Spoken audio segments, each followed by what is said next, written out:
Hey everybody, welcome back to RPG Imaginings. I am excited today to bring you part 2 of the exclusive releases for Gen Con 2023 that the Chaosium has brought with them to the con.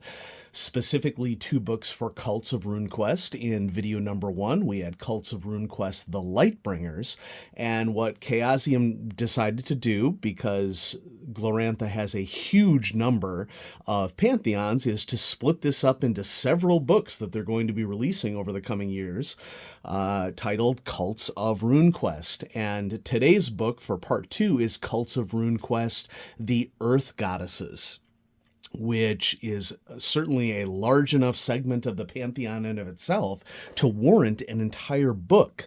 And as I mentioned in my last video, these books are rich with information about each of these cults, largely because people have been writing about Gloranthan cults since Greg Stafford first invented them in the 1960s. And there's been a lot of creativity that has been exercised as a result of this. We have a beautiful cover with beautiful women representing fertility and other aspects of the earth that are common in Glorantha.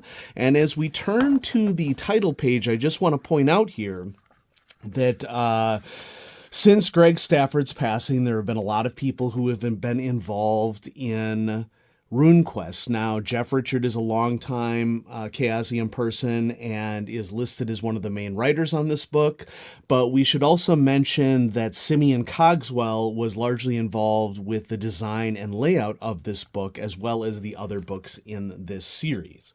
And so as we look at our contents page here, these are all Gloranthan gods and goddesses that are part of the Earth Pantheon.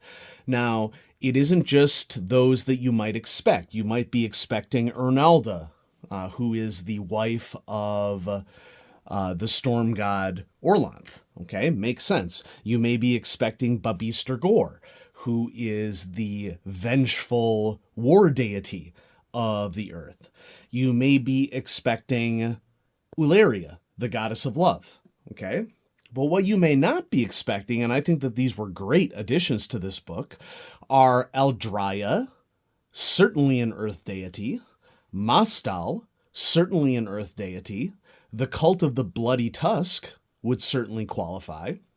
And so it is really interesting to see, and I think as students of Glorantha, it benefits us to see how all of these many diverse cults are worshipped collectively by people depending upon where they live and what we can learn from that, because in human history and Bronze Age civilization, polytheism was very, very common, and it was typical for human beings to be worshiping wide variety of gods and goddesses that were tied to certain aspects of daily life.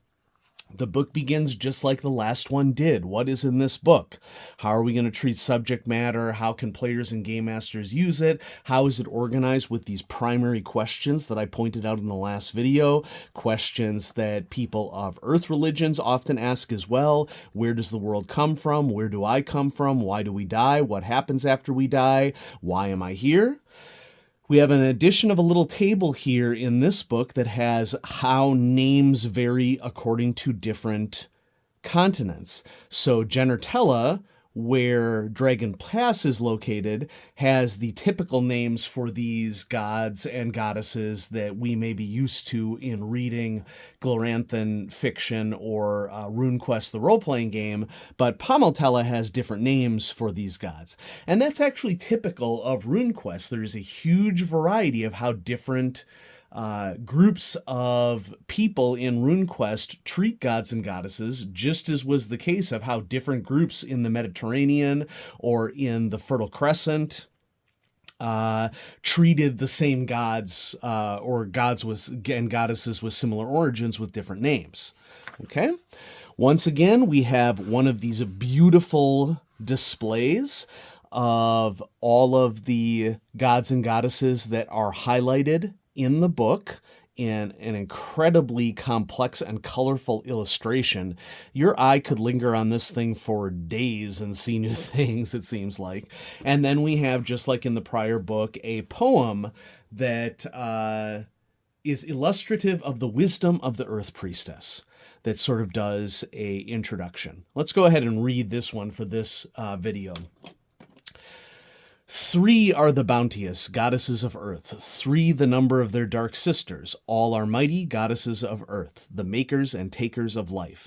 The giving goddesses, grandmother, mother, and daughter, Asrelia the crone, keeper of treasures, Enalda the mother and lover, source of life, Voria, spring's daughter, herald of the dawn. The grasping goddesses, sisters to the kindly ones, Tycora Tech, dead queen in the darkness, Marangor, earthshaker, source of strife, Babistergor, bringer of vengeance. Within the earth is life, within the earth is death. Come, great green lady, resplendent with gifts, even the gods serve you. Cool.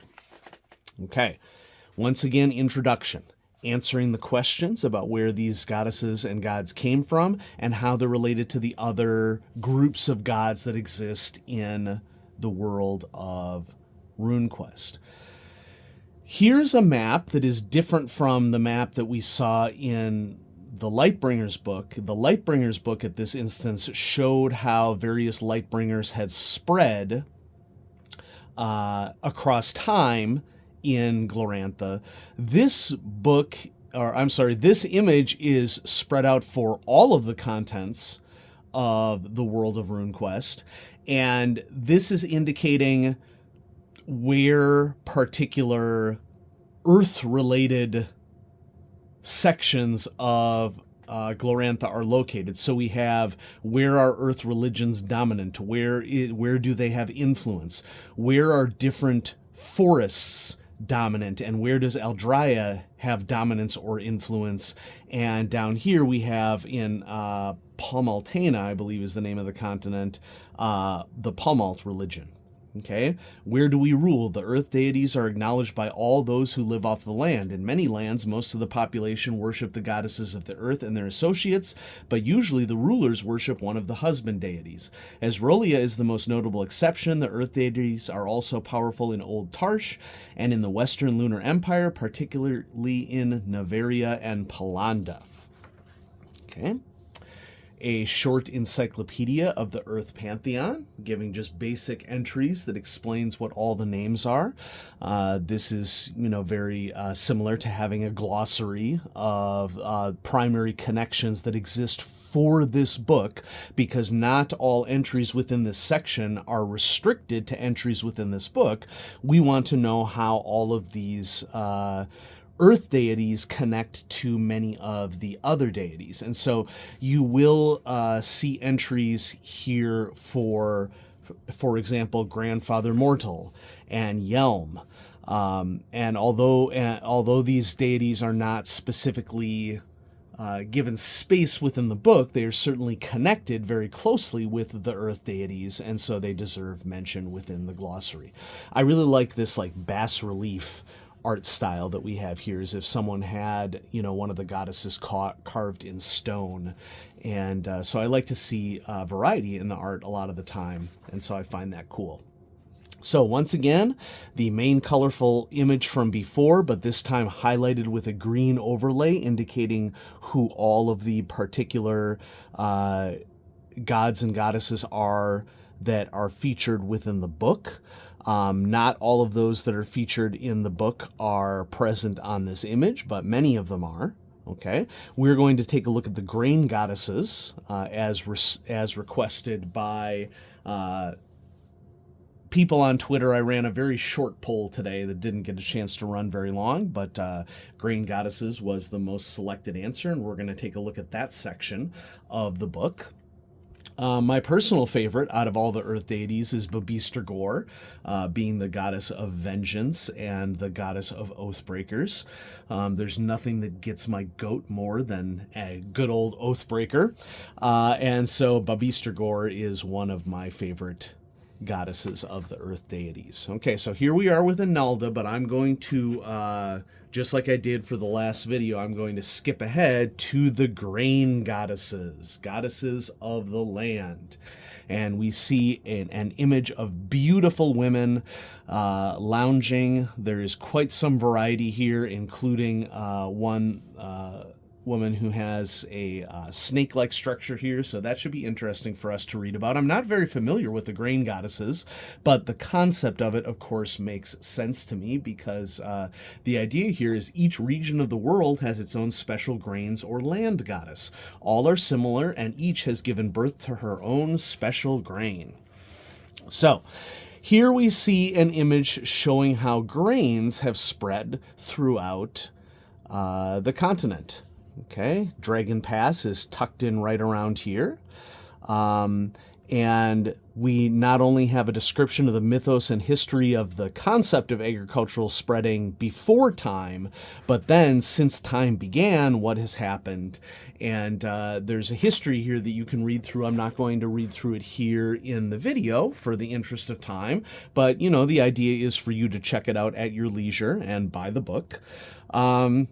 And then we delve into the nature of the cult, including, given that we have many grains that are grown in the two major continents of the world, Genertella and Palmotella, each of the names of the gods, what goddess that they are associated with, and the main cereal crop that they are associated with.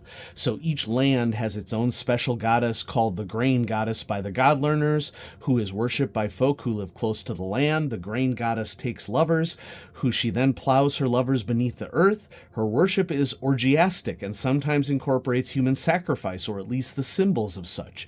In many places, the grain goddess is worshipped only as a subcult of Arnalda. The better-known grain goddesses are summarized on the following tables. Ooh, probably noteworthy here. Although there are many different grain goddesses, their cults are identical, all share the same rune spells and initiation rituals. We love agriculture. Okay?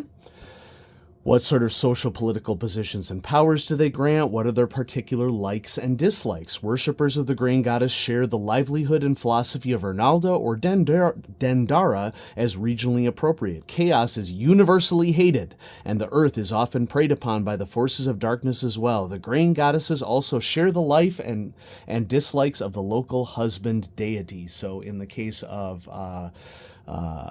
Arnalda, that would be Orlanth. Okay? Organization will depend upon the particular grain goddess as to where their center of power, and in terms of holy days and high holy days, the holy days of the grain goddesses are identical to those of Arnalda. Clay Day of Fertility Week in each season is the seasonal holy day. That of Earth season is the high holy day. In Palmotella, the holy day is on the third sixth day of each season. How does one become lay members, initiates, rune priests, and beyond? So lay membership, anybody can be a lay member of the grain goddess cults. They are required to join into the weekly services and sacrifice 1 magic point. Initiate membership, it is an initiate of Arnalda or Dendara, is automatically an initiate of the local grain goddess wherever they travel with no additional expenditure of power required. A person whose parent was an initiate of the grain goddess but is not already an initiate of Arnalda or Dendara can automatically join as an initiate by sacrificing 1 point of power to gain a rune point with the grain goddesses. If neither parent were initiates, the applicant must pass the usual tests, etc., etc., etc. You get benefits. The local earth priestess may cast blessed crops upon the initiate's fields.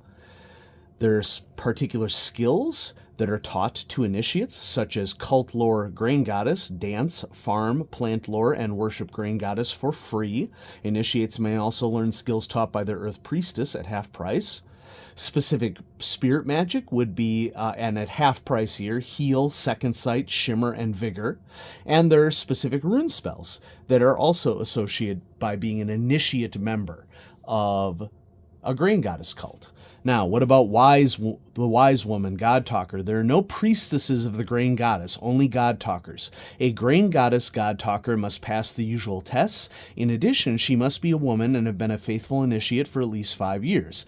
A wise woman must spend 1 week and 8 working for the cult. Wise women assigned to a shrine count their service there as this week and must give half of their income to the cult. A wise woman is not financially supported by their temple beyond room and board and must support herself through another occupation and through spell teaching. Priestesses of Ernalda or Dendara serve as the priestesses for the grain goddess, and the cults are so closely related in many areas that they are combined on all levels. What about the subservient cults? And so there are subservient cults to the grain goddess cults, Ezrola being one of them, Frona, Kralora. Get rid of a spider that is moonlighting on my... There we go.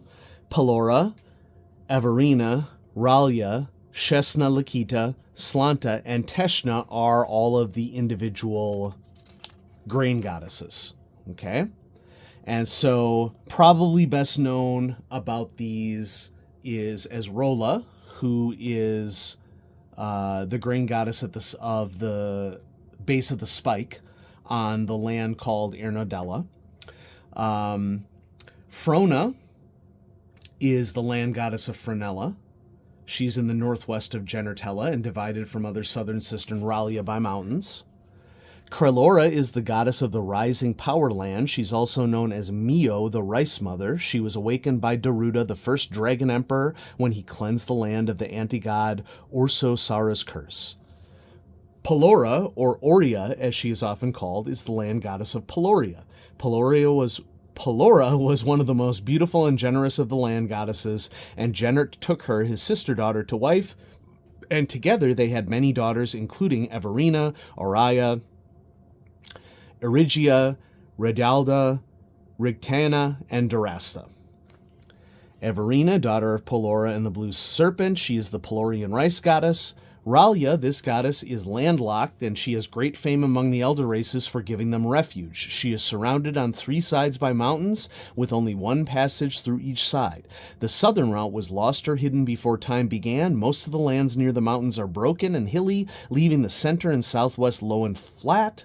This lower portion centers on the Tanir River and Lake Felster and is often called Tanasaur or Selfester.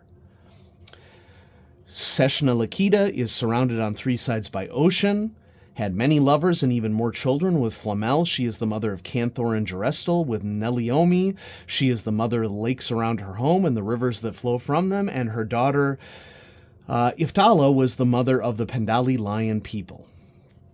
Slanta, in Slantos, the god learners performed a magical experiment of vulgarly calling the goddess Switch to prove that the grain goddesses were interchangeable, and in 849 2 earth goddesses were switched as objects of worship without immediately noticeable effects. However, within 2 generations, the worshippers suffered terribly. In one of the lands involved the goddess Switch, all fruit plants ceased bearing. In the other, no marriage lasted more than 2 or 3 years. In 1050, the goddess Slanta rolled over, the land was shaken, sinking beneath the waves and destroying the god learners of Slantos. Afterwards, the goddesses that had been switched returned to their respective realms. Slanta's special crop is millet. Teshna is a daughter of Gennert, the wife of Sulf and the lover of Tolat. Her cult was important in the Second Age during the rule of the god learners, recovering from illness, but has receded into the background in the Third Age. Some description of the associated cults, and then some spells associated with these particular earth goddesses. We have Brew. Costs 1 point. It's a ritual and stackable. This ritual is performed in conjunction with the brewing process. It is cast upon a quantity of beverage equivalent to an amphora, 40 liters in volume. When cast, this spell increases the results of the brewed beverage 1 degree of quality, from poor to average, average to good, good to excellent, excellent to superb. For each rune point stacked with the spell, increase the results 1 additional degree of quality. And then we have Earthworm. Range special, duration 12 hours, stackable, causes an area of soil or rock up to 50 meter radius and 10 centimeters deep to be warmed by 10 degrees Celsius for 12 hours, regardless of the original temperature of the soil or the surrounding area. When performed in an earth or fire temple, it affects a kilometer radius for 1 week, primarily used to protect field against frost. It is also useful for travelers in frigid climes when no other means of warmth will suffice. Now, one of the things that I love about role-playing, and this is illustrated very clearly here, and when I was I tend to point this out in my videos, and I'm going to point it out here. I'm going to point this out every time because I think that this is one of the most fun aspects of role-playing, is that anytime I can learn something about the actual world whilst having fun while role-playing, I love learning, and I love learning with role-playing games. So here we have a depiction of the various grains that are grown in Genertella, and a breakdown of what each of those grains are with a picture. So we essentially have a very, very short field guide to grains in Genertella, and that can only help to, and if you have a character, I would say, who is worshiping a particular grain goddess, you would expect grain iconography in addition to their runes to be part of decorations. We have a summary of initiates of the grain goddesses, what their starting skills are, their cult spirit magic, and their favored passions. And then on the next page, we get to Marangor. And so there is a overview of the grain goddesses for Cults of RuneQuest, the earth goddesses. So these are all the deities in RuneQuest that are associated with earth. And it is Saturday, in the evening, and so generally at Gen Con, this is the time when people start running out of exclusive product if it's not already gone.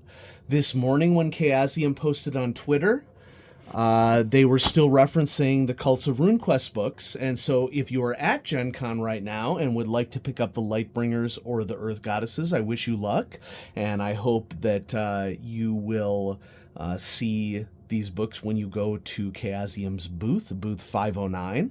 And for the rest of you, I hope you enjoyed this little preview of Cults of RuneQuest. These books will be releasing on Chaosium's website on August 17th, so you don't have to wait too long, just 2 weeks or so, and you'll be able to pick these up yourself. And so there we go, folks. Part 2 of our look at the exclusives for Chaosium at Gen Con 2023.